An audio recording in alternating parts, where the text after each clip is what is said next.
देखो नेक्स्ट हमारा, मैंने आपको बता दिया रेजिडेंट नॉन रेजिडेंट के केस में कंपनी का, फर्म का, एओपी का, इसके अलावा एओपी का मतलब है एसोसिएशन ऑफ पर्सन, इसके अलावा इंडिविजुअल, एचयूएफ, करता, सबका बता दिया। नेक्स्ट टॉपिक आता है सेट ऑफ। सेट ऑफ का मतलब क्या है? If loss bear by company it is adjust current year profit.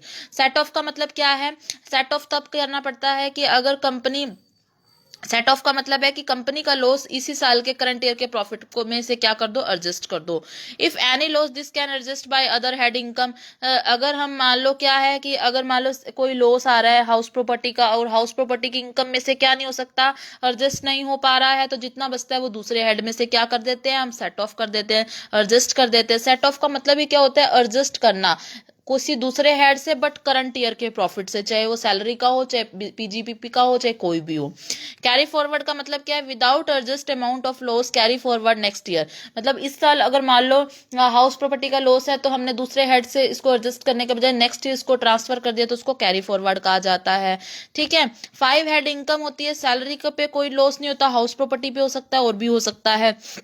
Set of का मतलब बता दिया। हम मैक्सिमम लिमिट क्या है सेट ऑफ? 2 लाख तक की क्या कर सकते हैं, सेट ऑफ कर सकते हैं। मान लो 3 लाख का हमें लॉस हो गया, तो 2 लाख तो हम एडजस्ट कर देंगे, और 1 लाख हम क्या करेंगे, 2 lakh is adjusted by other head, remain 1 lakh तो होगा, जिसका लॉस है वही सहेगा, और बाकी फिर भी बच जाता है तो उसको कैरी फॉरवर्ड करना पड़ेगा। आल्सो भी अगर कैरी फॉरवर्ड करना है तो मैक्सिमम 8 ईयर्स तक किया जा सकता है। देखो कैपिटल लॉस क्या होता है? जो लॉन्ग टर्म का कैपिटल लॉस है वो सेट ऑफ सिर्फ लॉन्ग टर्म के गेन से होगा। शॉर्ट टर्म का कैपिटल लॉस है तो वो शॉर्ट टर्म के कैपिटल गेन से ही क्या होगा, सेट ऑफ होगा।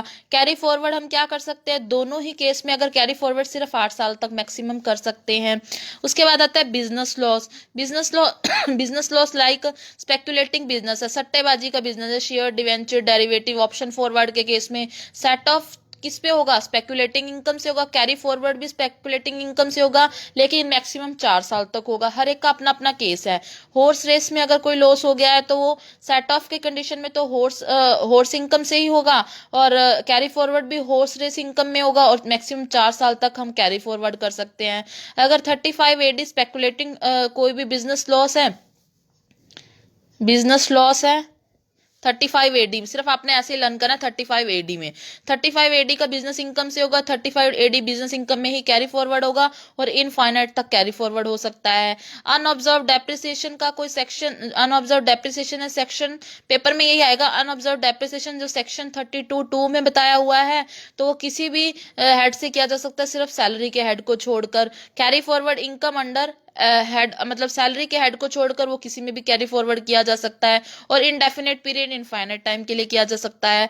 नॉन स्पेकुलेटिंग बिजनेस का है, जैसे कोई भी नॉन स्पेकुलेटिंग, स्पेकुलेटिंग का नहीं, सट्टेबाजी का नहीं, दूसरा बिजनेस है, तो वो सैलरी और कैजुअल इनकम को छोड़कर किसी में से भी सेट ऑफ किया जा सकता है। सिर्फ वो कैरी फॉरवर्ड पीजीबीपी में होगा, और मैक्सिमम 8 सालों तक।